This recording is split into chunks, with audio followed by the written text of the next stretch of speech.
Hi, it's me again with Corel Roll Tips and Tricks. Somebody posted this on Facebook, and then I got them to send me the file.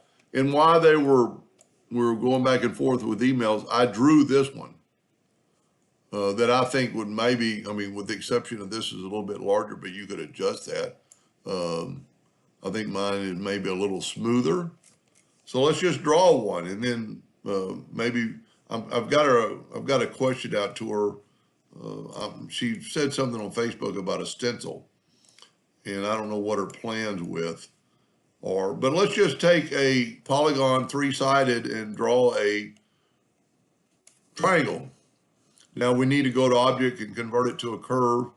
Grab the shape, and I would get rid of these center nodes just by selecting them and hitting, and then go up here to Windows, Dockers, corners, and let's try a 1/2 inch, 0.5. And, that can be played with or not, more or less. Go to Effects and Contour. Contour to the inside, 1 inch. You got that. Let's go and break the contour apart. Go to Object, break contour apart. Grab the center one. It looks like it's already a curve, so we can go here. I'm going to make this one. And I'm using rounded corners.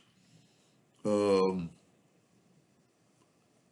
I'm going to round it like 0.3.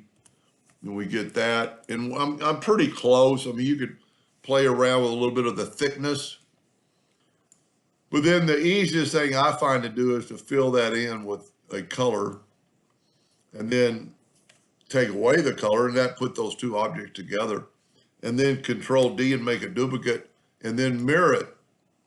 And then you would just need to look like hers is a little bit smaller. Let me close some of these dockers. Is a little bit smaller than mine. So we could grab that. I don't know what my nudge factor is. It's set pretty low. Let's set it on like 0.25.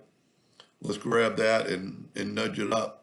So you could play with that shape, but you got to remember the corners down here. And I can already see I'm not doing a very good job of my corners aren't as loose as, or they're tighter than hers. And then just weld it, and there's that shape. But I'm too tall at the top. Let's back up here and go down a little bit. I'm actually over the top. And like I said, I didn't do a very good job, but instead of, getting a file off the internet like this maybe was, you could draw it and you could get dead on. You could make your contour more and your curves more. But anyway, I might make part 2 if she comes back and tells me what she's doing with this. Hope that helped. Thank you for watching.